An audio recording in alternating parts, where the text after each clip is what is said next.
bisa halin girma daga hagu zuwa dama, kin zama dashen Allah mai sa makiya kyarma.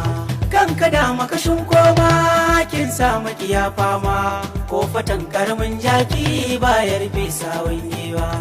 Haka za su ganki haka za su barki, haushinki bai sare ci gabanki. Taka da lafiya Aisha, ku dubi farar tsada mai kyau ko ba hoda.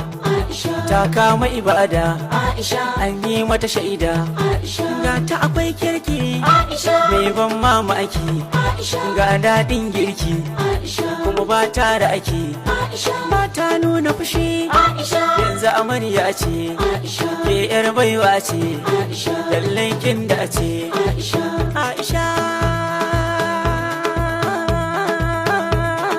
Ga Aisha beba amarya nan, za mu raka ta gidan aure. Umar Faruk ya zama ango, kuma za ku shigo sa.